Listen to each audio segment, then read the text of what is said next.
Ce journal vous est offert par le FPI, Fonds des promotions de l'industrie, votre partenaire privilégié pour la réussite de vos projets.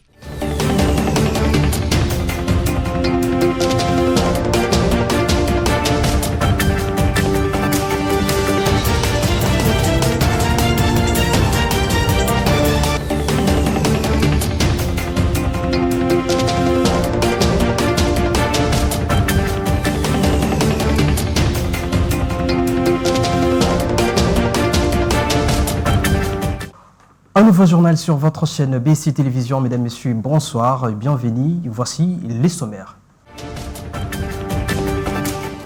À la cité de l'Union africaine, le président de la République Félix-Antoine Tshisekedi Tshilombo a donné en séjour les orientations pour l'amélioration de l'administration de la justice considérée comme malade.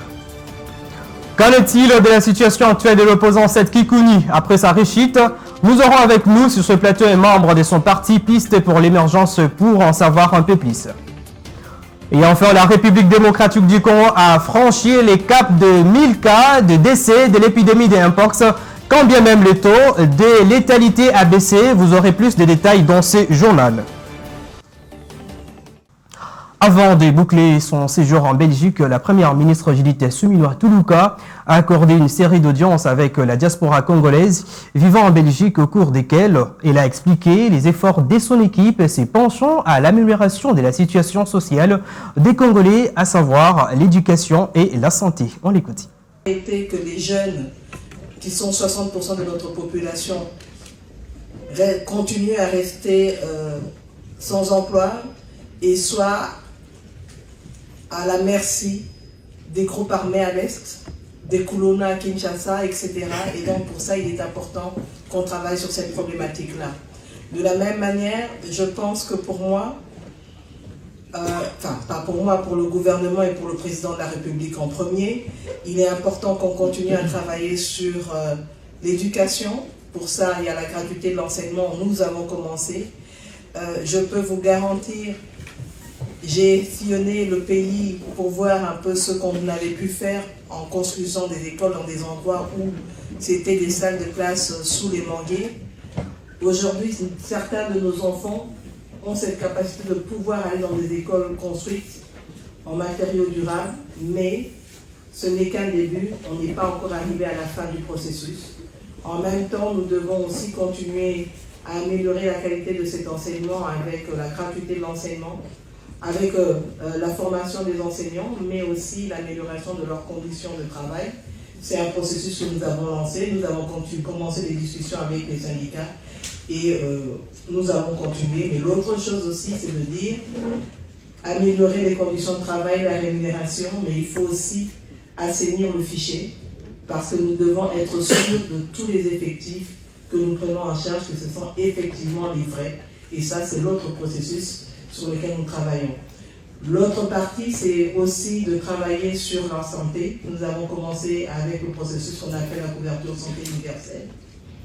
Aujourd'hui, c'est vrai que les femmes enceintes peuvent être prises en charge au moment de l'accouchement ainsi que les enfants de 0 à 3 mois, mais tout n'est pas encore parfait. Il y a encore des choses qu'il faut améliorer, mais pour cela, je pense que en regardant attentivement ce qui se fait dans notre pays, nous pourrons voir certains changements et je pense qu'en y croyant, on y arrivera tous.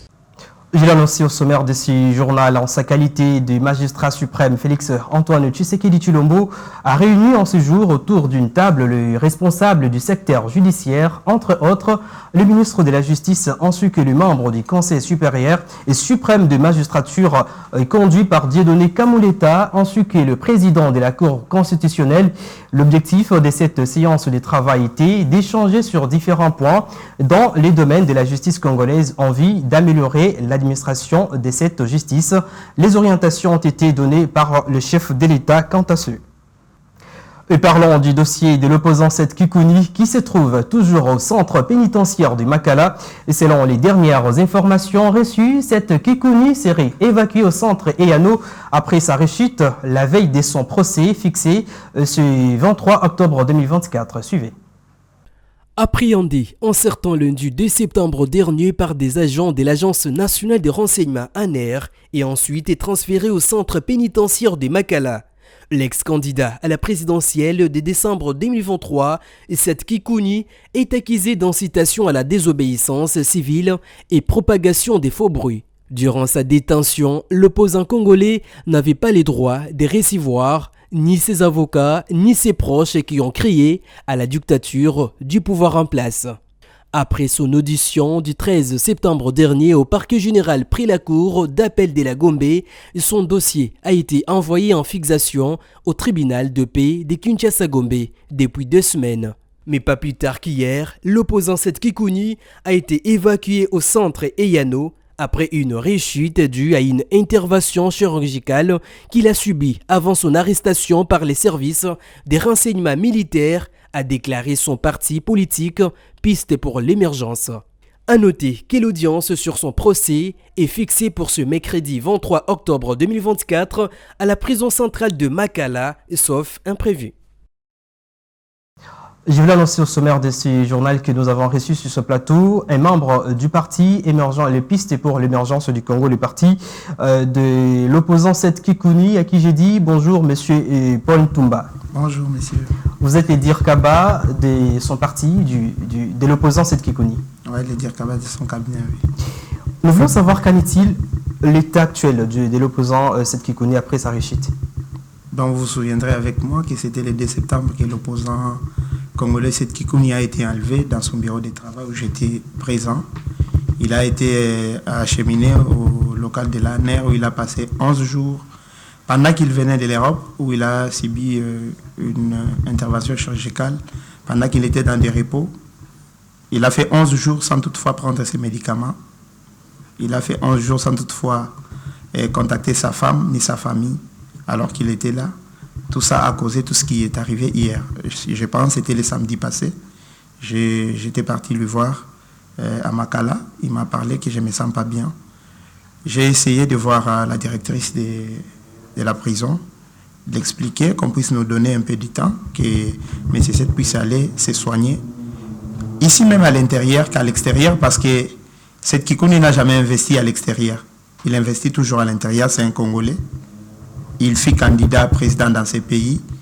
On a demandé ça en connaissant ses adresses et tout. Fort malheureusement, la justice, comme elle est malade, même tout ce qui se passe est toujours malade. C'est pourquoi on n'a pas pu nous accorder cette liberté. Et voilà, c'est hier lundi que j'étais encore là-bas. Où, chose drôle, c'est qui nous a un peu fait du mal. On est arrivé là-bas. Même l'ambulance pour transporter un malade, pour l'amener là-bas. Ne parlons pas seulement de Seth Kikouni. Parce que Seth Kikouni à Soran, il a appelé à la maison, on a appelé à la maison, la voiture de sa femme est venue les transporter jusqu'à l'hôpital. 10 mois.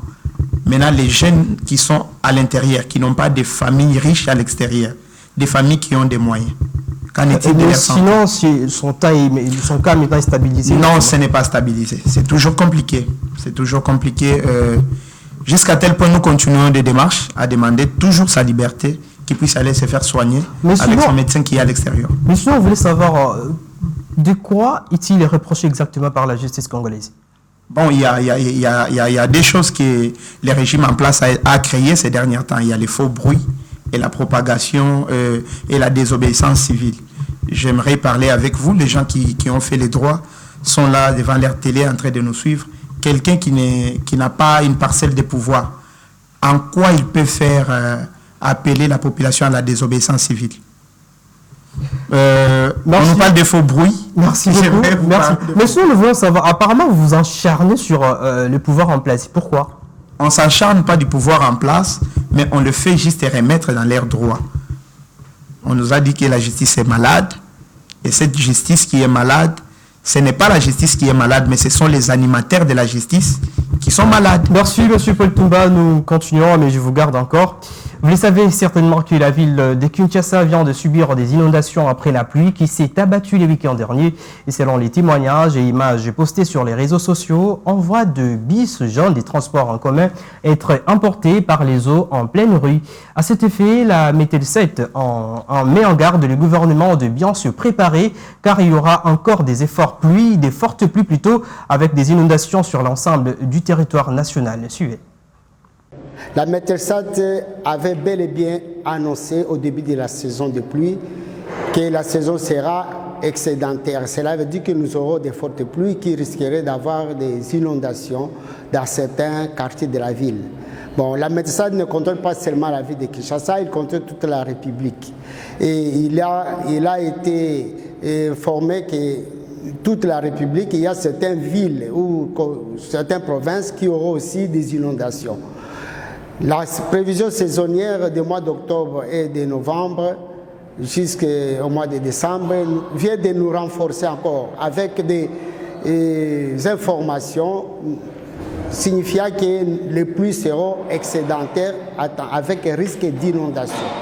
Nous avons annoncé ce bulletin, nous l'avons lancé au public pour dire que la saison que nous commençons au mois d'octobre, novembre et décembre, ce sera une saison pluvieuse à tendance excédentaire. Cela veut dire que nous devons nous préparer avec tous les moyens nécessaires pour ne pas tomber dans les catastrophes naturelles. Si aujourd'hui la ville de Kinshasa a eu cet événement, donc c'est par notre propre négligence, parce que c'était bien annoncé par la Métel7. Si on avait pris les précautions d'équirage et de prendre d'autres dispositions en avance, on ne pouvait pas connaître une telle situation. Mais nous devons toujours nous préparer et continuer à travailler parce que la saison n'est pas encore terminée. Ça, ce n'est qu'une première pluie qui nous a donné 52 mm sur la station de Mbinza, mais il y aura d'autres pluies qui viendront intensement, peut-être avec 100 mm ou 150 mm. Donc nous sommes pendant la saison de pluie, nous devons nous attendre encore à des pluies diluviennes qui sont en cours. Donc les gouvernements provinciaux, tout comme le gouvernement national, doivent se préparer chacun de son côté pour prendre des mesures de précaution afin de sauver les vies et les biens de la population. Voilà, Monsieur Paul Toumba, vous venez de suivre avec nous ce reportage où les sonnettes d'alarme de la Métel7. Qu'est-ce que vous en dites? Qu'est-ce que vous pouvez dire par rapport aux inondations que nous venons de subir dans la ville province de Kinshasa? Bon, ce que moi je devrais vous dire est que le gouvernement en place doit avoir la politique de protéger d'abord sa population. Gouverner, c'est prévoir. Gouverner, c'est voir ce qui viendra demain. On ne gouverne pas avec l'émotion, on ne gouverne pas avec les sentiments. Donc, moi, j'appellerai juste nos autorités qui sont en place de prendre conscience de ce qui nous est arrivé avant-hier, afin que le pire ne puisse pas arriver demain encore. Mais le pire, nous avons déjà des décès, des cas de décès. Alors, c'est déjà le pire, non? Le plus pire encore, parce que si je parle le pire, donc le plus pire viendra, ou même les immeubles de la Gombe peuvent partir. Et selon vous, qu'est-ce qui serait à la base de toutes ces inondations en fait, dans la ville province de Kinshasa, sur l'ensemble d'ailleurs du pays? Bon, il n'y a pas cette politique de... J'aimerais d'abord nous demander, parler avec nous, que font le ministre de l'Urbanisme et Habitat? C'est son travail. Donc, on est en train de vendre des terrains là où ça ne marchait pas. Donc, moi, j'appellerais le gouvernement de prendre leurs responsabilités. Merci beaucoup. Le message est passé. Poursuivons ce journal. Un jour avant l'arrivée du président de la République, Félix-Antoine Tshisekedi Tshilombo, dans la province de la Chopo pour l'inauguration de l'aéroport de Bangoka à Kisangani, 4 membres du gouvernement souminois, dont le ministre de la Santé, Dr Samuel Rojinkamba, et le vice-premier ministre de l'Intérieur, Jacques Chabani, ils sont arrivés à Kisangani hier soir dans le but de préparer les terrains. Ginette Fika nous en dit plus. Il est 20h, passé des quelques minutes. La ville de Kisangani accueille 4 membres du gouvernement souminois, à savoir le vice-premier ministre, ministre de l'Intérieur, ministre de Finances, celui de l'Agriculture, des Affaires sociales ainsi que celui de la Santé. Ils sont tous été accueillis chaleureusement par la population de ces coins du pays. Ces derniers sont arrivés bien avant pour préparer l'arrivée du chef de l'État Félix-Antoine Tshisekedi Tshilombo dans cette province de l'Antchopo pour l'inauguration de l'aéroport Bangoka. Jacquemain Chabani va cependant prendre la main haute du Conseil supérieur de sécurité élargi de cette province pour s'y rassurer et garantir la sécurisation de cette cérémonie marquant l'inauguration de cet aéroport. Restons toujours à l'est de la RDC où le FARDC ont récupéré la cité des Kalembe dans la province du Nord Kivu que les rebelles du M23 soutenus par le Rwanda avaient pris les contrôles dimanche 20 octobre dernier. À cet effet, les gouvernements de la République d'Angola dénoncent dans un communiqué publié le lundi 21 octobre la violation flagrante du cessez-le-feu par le M23. Suivez. Kalembe, une petite ville du territoire du Walikale, dans le Nord Kivu, en proie aux milices, est passée sous les contrôles du M23 dimanche matin. Lorsque les rebelles l'ont prise, aux forces armées congolaises et Alliance Wazalendo, des groupes armés pro-gouvernementaux. Les groupes M23 dirigés par les Tutsis mènent une insurrection dans l'est du pays d'Afrique centrale depuis 2022. La République démocratique du Congo et les Nations Unies accusent les Rwandais voisins de soutenir les groupes avec ses propres troupes. Les cas avec les gouvernements de la République d'Angola qui dénoncent dès sa part la violation flagrante du cessez-le-feu à la suite de l'occupation de la cité des Kalembe au Nord Kivu par les M23. L'Angola exhorte le parti au conflit à respecter le cessez-le-feu comme l'a réitéré la 14e réunion ministérielle de septembre 2024, évitant les actes hostiles qui conduisent à une escalade du conflit, exacerbant la grave situation humanitaire dans la partie est de la République démocratique du Congo. Le gouvernement de la République d'Angola réitère son engagement à rechercher une solution par la voie pacifique dans les contextes du processus de Luanda sous la direction du président Joao Lourenço. L'armée congolaise, via son porte-parole Sylvain Ekenge, a déclaré qu'il avait repris la ville de Kalembe dans l'est du pays, un jour après que les rebelles du M23 s'en soient emparés. Monsieur Paul Toumba, nous venons de suivre un élément là de l'Est. Qu'est-ce que vous pouvez dire par rapport à la situation de l'Est? Qu'est-ce que nous pouvons faire là actuellement? Actuellement, ce qu'on peut faire, c'est de donner d'abord du courage à nos soldats qui sont à l'Est.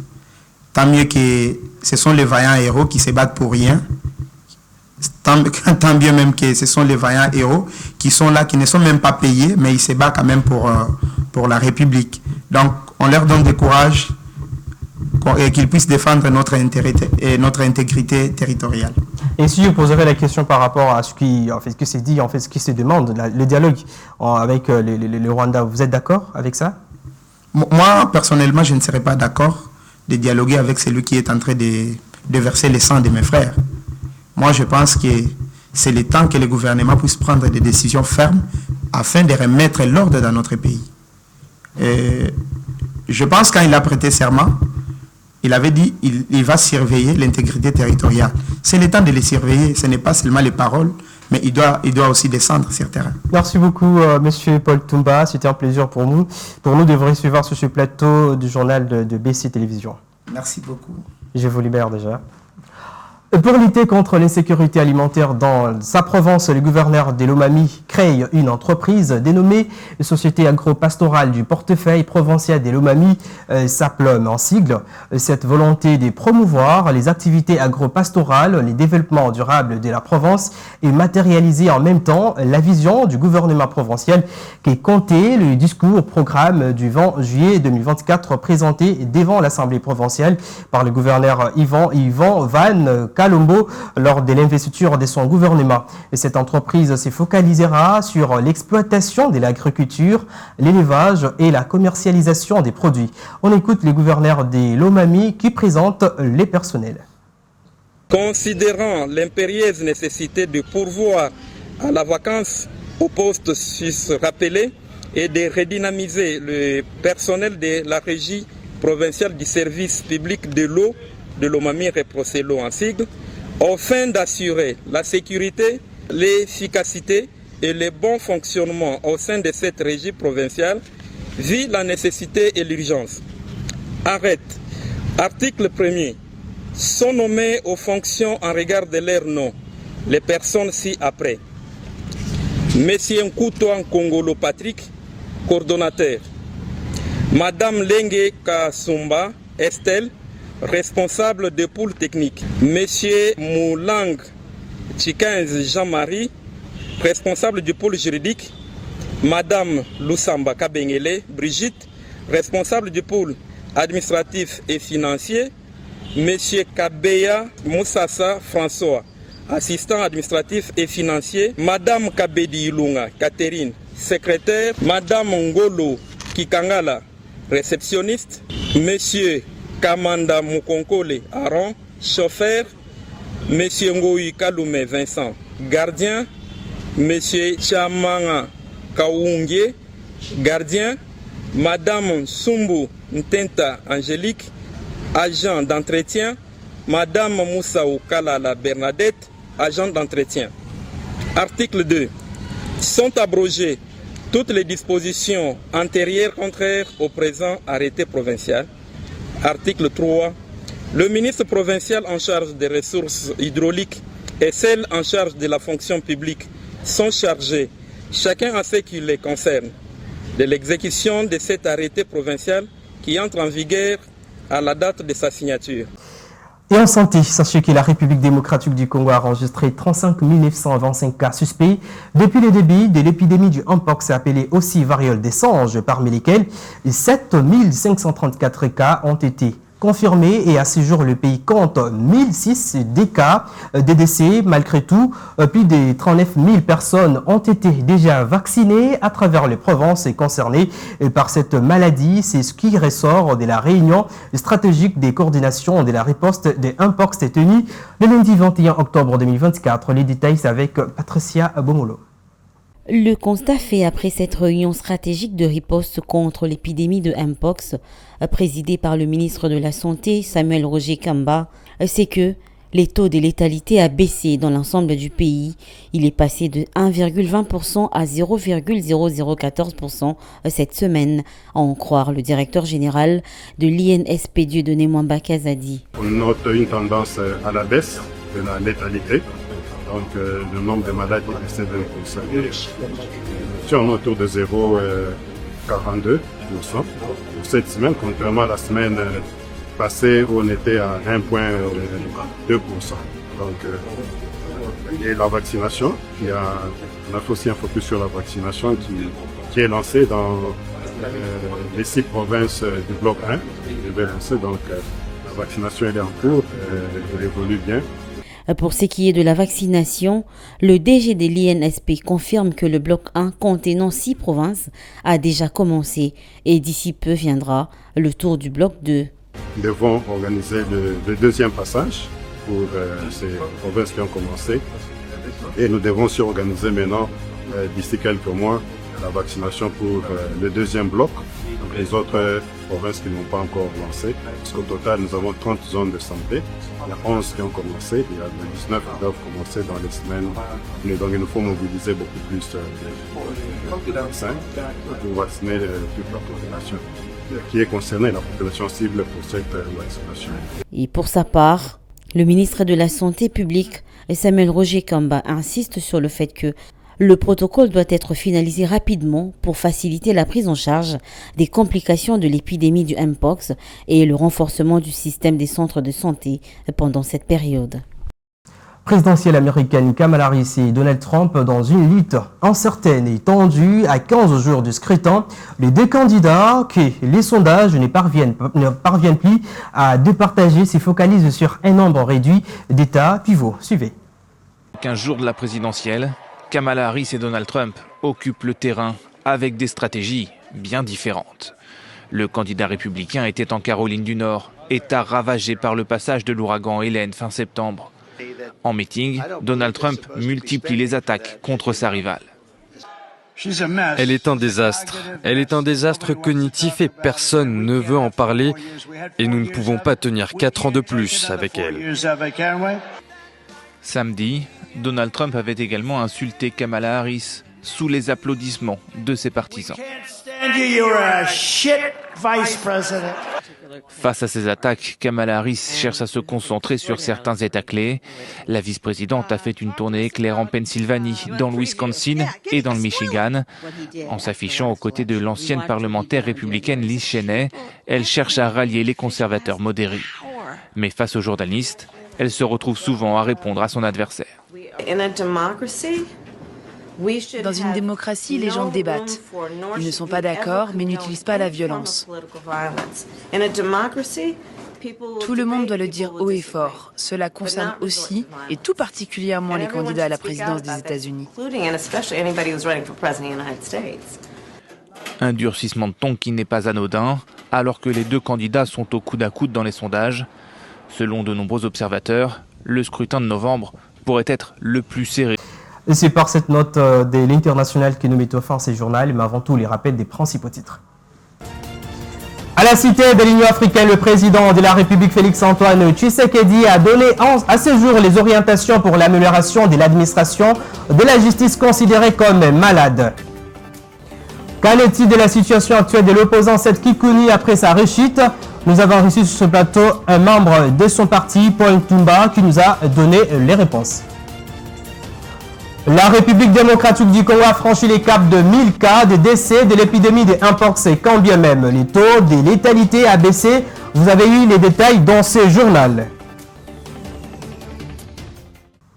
Mesdames, Messieurs, ce journal est complètement terminé. Merci de votre fidélité. Au revoir et à la prochaine.